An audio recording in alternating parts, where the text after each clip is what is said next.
Hello student, कैसे हैं आप। नेक्सस एजुकेशन पढ़ने में आपका स्वागत है। हम हाजिर हैं एक नई वीडियो के साथ।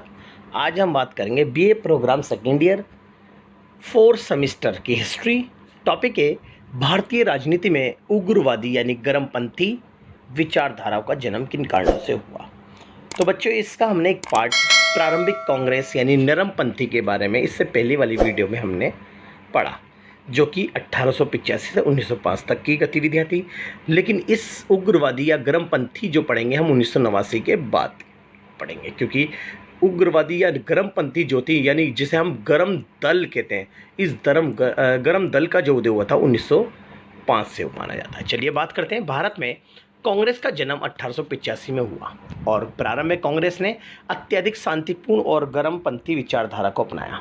1885 से 1905 तक कांग्रेस की नीतियां नरमपंथी या उदारवादी बनी रही, जिसके फलस्वरूप अंग्रेजी सरकार ने कांग्रेस की मांगों की ओर विशेष ध्यान नहीं दिया। फलस्वरूप कांग्रेस में आंतरिक मतभेद उत्पन्न हो गया, क्योंकि कुछ कांग्रेसी नेता भय और आतंक के द्वारा अंग्रेजी सरकार से अपनी बातों को मनवाना चाहते थे। यानी 1905 के बाद ये दो कांग्रेस में जो दो विचारधारा का जन्म हुआ, पहले एक विचारधारा वो थी जो शांतिपूर्ण तरीके से प्यार प्रेम के माध्यम से आज़ादी चाहती थी, जबकि दूसरी विचारधारा वे थी जो कि भय और आतंक के यानी डंडे के जोर पर आज़ादी चाहती थी। यानी जो शांतिपूर्ण तरीके से चाहती थी वो प्रारंभिक कांग्रेस या नरम दल थे, जो कि भय और आतंक के द्वारा जो आज़ादी चाहते थे वो गर्म दल थे। चलिए, ये लोग उग्रवादी व गर्मपंथी कहलाए। बाल गंगाधर तिलक, विपिन चंद्र, लाला लाजपत राय आदि ने प्रमुख नेता गर्मपंथी कहलाए। भारत में उग्रवादी विचारधारा उत्पन्न होने के निम्नलिखित कारण थे। चलिए अब बात करते हैं आगे कि कौन कौन से ऐसे कारण थे जो कि उग्रवादी विचारधारा का जन्म हुआ। कि भारत में गर्मपंथी विचारधारा का उदय किन कारणों से हुआ। पहला था अंग्रेजों का अत्याचार। भारत में अंग्रेजों ने लोगों के प्रति अत्याचार की नीति अपनाई और लोगों को अपनी नीतियां मनवाने के लिए बाध्य किया, जो अंग्रेजों के लिए लाभदायक थी। इसके फलस्वरूप भारतीय लोग अंग्रेजों से बदला लेना चाहते थे। इससे गर्मपंथी को बढ़ावा मिला। तो भारत में जो अंग्रेजों ने इतने अत्याचार को बढ़ाया, जिससे भारतीय लोगों में जो घृणा थी या जो उनके प्रति जो कहते हैं क्रोध था, वो उभर कर आया और वो आया गर्मपंथी के नाम से। तो भारत में अंग्रेजों के अत्याचार की वजह से गर्मपंथी विचारधारा का जन्म हुआ। नेक्स्ट पॉइंट है भारतीय लोगों के प्रति उदासीनता।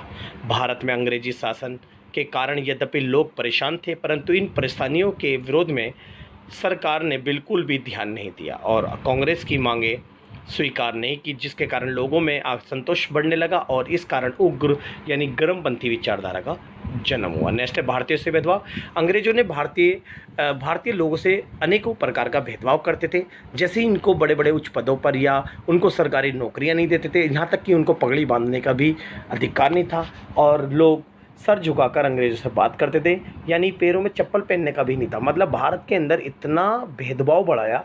इस भेदभाव से परेशान होकर जो लोग थे वो अंग्रेजों के खिलाफ हो गए और उन्होंने भय और आतंक का रास्ता अपनाया, जिससे भारत में गर्मपंथी विचारधारा का जन्म हुआ। फिर एक गोपनीय कानूनों का निर्माण।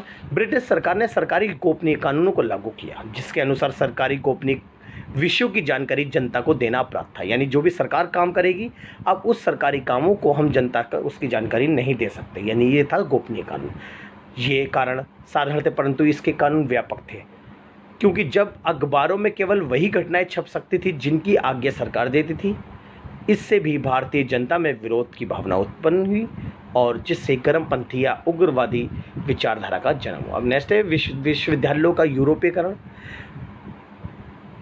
1904 में भारतीय विश्वविद्यालय एक्ट को पारित किया गया। इस एक्ट के माध्यम से विश्वविद्यालयों पर सरकारी नियंत्रण स्थापित हो गया, जिससे शिक्षित वर्ग और छात्र वर्ग और अंग्रेज के विरोध हो गए। इस एक्ट का मुख्य उद्देश्य भारतीय शिक्षा पद्धति समाप्त करना था तथा यूरोपीय शिक्षा पद्धति को लागू करना था, जिसकी वजह से भारत में गर्मपंथी विचारधारा का जन्म हुआ। फिर नेक्स्ट है सरकार की विदेश नीति। जी, भारतीय विदेश नीति यानी सरकार की विदेश नीति के परिणाम स्वरूप गर्मपंथी विचारधारा का जन्म हुआ। लॉर्ड कर्जन की विदेश नीति से भारतीयों को अत्यधिक नुकसान हुआ। लॉर्ड कर्जन ने अफगानिस्तान, चीन, तिब्बत आदि में साम्राज्यवादी नीतियों को अपनाया, जिसका वे भारतीय जनता को सहना पड़ा और भारतीय जनता का अंग्रेजों के प्रति विरोध बढ़ गया। इसके कारण उग्रवाद या गर्मपंथी विचारधारा का जन्म हुआ। अब बात है बंगाल विभाजन। जी, बंगाल विभाजन ने भी भारत में गर्मपंथी विचारधारा के उदय में अपनी महत्वपूर्ण भूमिका निभाई। बंगाल में बढ़ती हुई राष्ट्रीयता को रोकने के लिए, यानी भारत बंगाल के अंदर बहुत ही राष्ट्रवादी विचारधारा पनप रही थी, इसको रोकने के लिए, हिंदू मुस्लिम एकता को समाप्त करने के लिए लॉर्ड कर्जन ने बंगाल विभाजन की घोषणा की और विभाजन इस प्रकार हुआ कि हिंदू और मुसलमान अलग अलग हो गए। इसके संपूर्ण भारत में असंतोष फैल गया और इसके विरुद्ध भी राष्ट्रवादियों ने आंदोलन चलाया, जिससे भारतीय जनता में उग्रवादी भावना प्रकट हुई। ऐसी अवस्था में उग्रवाद को या गर्मपंथी को बढ़ावा मिला। फिर नेक्स्ट है अंतर्राष्ट्रीय घटनाओं का प्रभाव। मिस्र, फारस और तुर्की में संवैधानिक संग्राम आरंभ हुआ। जापान ने रूस को पराजित कर दिया था और इटली का एकीकरण भी हो गया था। इन सभी कारणों के कारण भारत के राष्ट्रवाद की भावना को बढ़ावा मिला, क्योंकि इनको ये लगने लगा कि भारत, जब मिस्र, फारस और तुर्की जैसे देशों में अंग्रेज शासनकाल ध्वस्त हो सकता है तो भारत में क्यों नहीं। इसलिए भारत में राष्ट्रवाद की भावना बढ़ने लगी और ये भावना उत्पन्न हुई कि भारतीयों को भी अपनी स्वतंत्रता के लिए संघर्ष करना चाहिए। और इस संघर्ष के कारण, अंतर्राष्ट्रीय घटनाओं के प्रभाव के कारण भारत में गर्मपंथी विचारधारा का जन्म हो गया। नेक्स्ट पॉइंट है भारत में प्राकृतिक प्रकोप। भारत में 1896 में और 97 में मुंबई में भयंकर अकाल पड़ा और 1900 में भी अकाल पड़ा। इसके परिणाम स्वरूप अनेक स्थानों पर प्लेग फैल गया, परंतु अंग्रेजों ने इस अवस्था में भारतीयों के साथ दुर्व्यवहार किया। जब राष्ट्रवादी नेताओं ने अंग्रेजों का विरोध किया तो बाल गंगाधर तिलक को 18 मार्च को कारावास की सजा दे दी। इस अनेक लोगों को मृत्युदंड दिया गया, जिसके फलस्वरूप भारत में गर्मपंथी विचारधारा का जन्म हुआ। नेक्स्ट है भारतीयों के साथ दुर्व्यवहार, क्योंकि अंग्रेज लोग जो थे भारतीय लोगों के साथ बड़ा दुर्व्यवहार करते थे और भारतीय लोगों को काला आदमी कहा जाता था। इस नीति के विरुद्ध गांधी जी के नेतृत्व में विभिन्न आंदोलन चलाए गए। इससे भारतीयों को अंग्रेजों का विरोध करने की प्रेरणा मिली, जिससे यहाँ पर गर्मपंथी विचारधारा का जन्म हुआ। नेक्स्ट है अंग्रेजी शिक्षा का प्रभाव। जी, अंग्रेज शिक्षा के प्रभाव के कारण भारत में गर्मपंथी या उग्रवादी विचारधारा का जन्म हुआ। भारत के बहुत से युवक अंग्रेजी शिक्षा प्राप्त करने विदेश गए। इस अंग्रेज शिक्षा के कारण भारतीयों को स्वतंत्रता, समानता और न्याय जैसी महत्वपूर्ण अवधारणाओं का ज्ञापन हुआ, यानी ज्ञान हुआ, और ये विचारधारा उत्पन्न हुई कि स्वतंत्रता प्राप्ति के लिए संघर्ष आवश्यक है।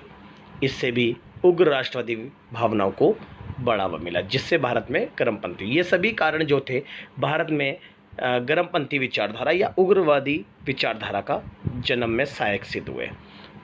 तो ये बहुत अच्छे से कर लीजिए। अगर आप हमारे चैनल पर नए हैं तो हमारे चैनल को सब्सक्राइब करें, लाइक, कमेंट, शेयर करना ना भूलें।